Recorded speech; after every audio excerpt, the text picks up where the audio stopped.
Don't listen to what Miss Peta says. Listen to what she says. Don't listen to what Miss Peta says. Listen to what she says.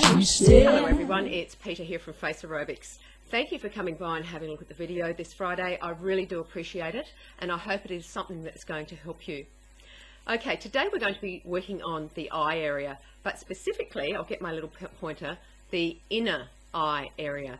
And the wonder about this exercise is that you can work on the outer eye area, but also the inner, and you can move your focus around the eye to get the look that you want. But today we're just going to be working this muscle here called the palpebral reflex. Now I'll just grab Dorian here and he'll show you with his magnificent vase what I'm talking about. So the palpebral reflex is this little muscle just in here, right at the crease of your lid, of your eyelid. Basically, oh no, I'm getting marks on him now. Okay, so basically it's just right here in this area.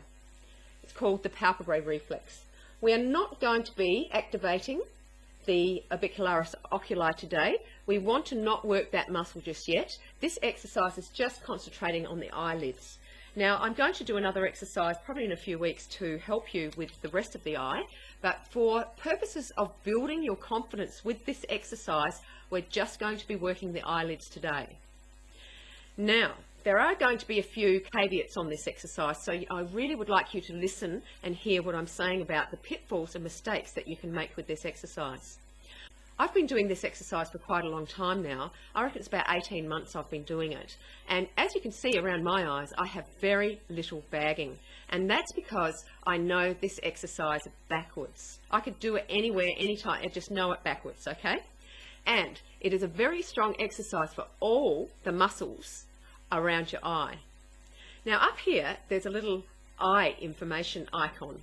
What I'd like you to do is hover over that, and when you do, there'll be something that says click here. Now what that's going to do is take you to another video that I did about 12 months ago. I can't remember the times because there's so many now, but it was a video that I did about 12 months ago on the muscles of the eye. Now what I'd really encourage you to do is go and watch that video first before you try this exercise, because then you'll get a really good understanding of what eye muscles you're actually moving today and what I'm talking about. Also, again, if you click on this little icon, there'll be notes and pictures to this exercise. So it's all about, getting the best information to you in the best way possible. Okay, so let's start with the steps. So what we do is we use the knuckle of our forefinger. This is our forefinger, and we put our knuckle right in to the eye bone. As you can see, it fits perfectly, which is very convenient for this exercise. Now I'm not placing it on the temple, I'm not placing it at the back, I'm placing it right into the corner, right on the crest of the eye bone. Now I'm doing that because we want to isolate these crow's feet. We don't want to make them worse. When you do this, you press firmly on the eye bone. Now, the other thing is your thumbs rest on your cheeks. Now you don't have to worry about pressing here. This area will not be affected, so it won't be sagging, it won't cause denting, it won't cause any of that, because you're actually not moving that area when you do this exercise. All you're doing is gently placing your thumbs on the cheeks to help stabilize your hands. So you place your knuckles into the eye bone. You then tuck your forefingers under the brow. As you can see, it's under the brow, not over the brow. You tuck your forefingers under the brow. Then you press firmly, okay? Now, when you do this also, you lift them up gently, so you lift your fingers gently and you just gently pull them apart. Because if you stretch it too far apart, what's going to happen is you're going to stretch this area of your eyes and you're going to create permanent wrinkles.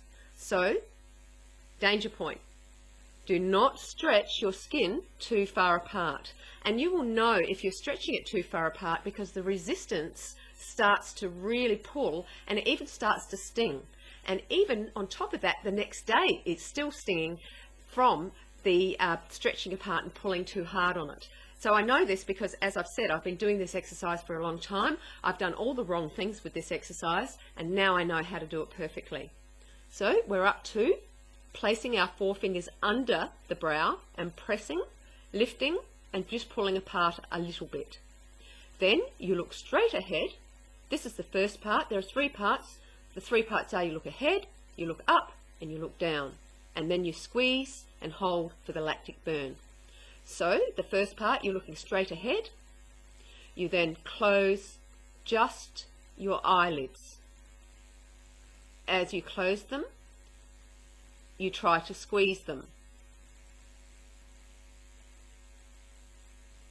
You're pressing firmly on the eye socket here. So you're pressing down, so that is completely isolating the crow's feet. And you can feel the muscles of the brow, around the brow here. You can feel these muscles moving underneath your fingers. The next part of the exercise is you look up. Now I'm looking up, but I'm not going like this, okay? I'm not creasing my forehead. All I'm doing is looking up to the tips of my fingers. It is not creasing my forehead, okay? Pressing down again firmly, and then close your eyes. Squeezing again. Now what this is doing is reducing the periorbital puffiness under your eyes. Now periorbital puffiness is where your eyes start to get puffy just under your eye area here, just under here. So I will grab Dorian again, and it is just under this area. They're not malar bags. It is just under the eye socket where this periorbital puffiness starts to begin, and I have it myself, and you've probably seen it on the videos. Okay, so then you look down, and you look down about 45-degree angle, and you close your eyes.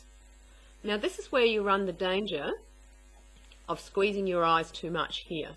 Alright, so if you find that you're squeezing, just look up, just bring your gaze up a little bit higher, so you're not, you know, the angle's not down here, the angle is easier.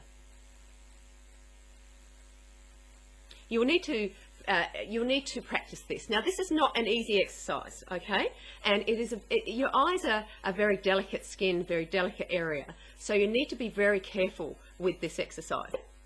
So you're looking down on the third part.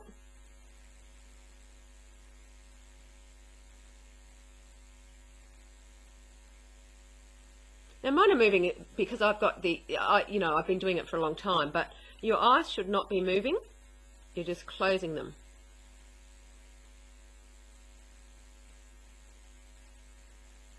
I would absolutely suggest that you just do it slowly.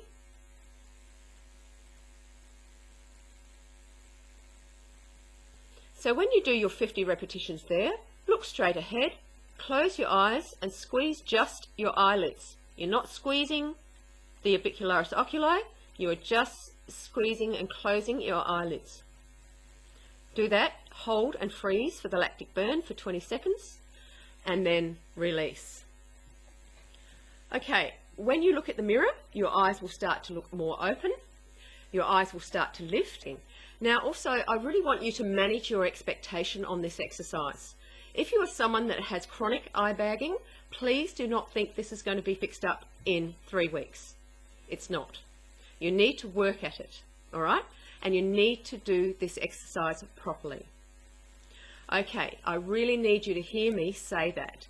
Now, when you finish this exercise with your routine, just do this straight after the exercise. It's part of the exercise. We have done this before, but when you're opening, when you're going back up, open your mouth a little and then back up. Okay, around, open your mouth a little and back up. Now what that's going to do is it's going to relax all these eye muscles around the outer part of your eyes. Now don't worry about if you're opening your mouth. You're not going to stretch your philtrum. What you will do is you will go and do the philtrum exercise, and you will add your philtrum exercise to your normal routine. Just a word on that. with the perioral wrinkles that do develop around your mouth, sometimes there is a line that develops across here horizontally as well as vertically. Now that line comes from smiling. So when you do the philtrum lifter, make sure you gather the whole philtrum up and make sure you isolate it so you're not creating another deeper line here, that you pull it in so that you're not creating more wrinkles around your lips and that you are doing that exercise correctly. So I just wanted to point that out to you so that you knew how to do that exercise correctly, just to give you another, another little tip about that exercise. So guys, remember to have a look at the notes. Remember to go there and read those notes again. I know there's a lot of talking and a lot of information, but if I don't talk and tell you the information, you might run the risk of doing the exercise wrong. All right, guys, well, you have a lovely day wherever you are. I'll see you on Sunday for future visioning. Bye now. Go listen to what Miss Peta says. Listen to what she says. Go listen to what Miss Peta says. Listen to what she says. She said, everybody, put on your pretty Peta face. Put on your pretty Peta face. Put on your pretty Peta face. Put on your pretty Peta face.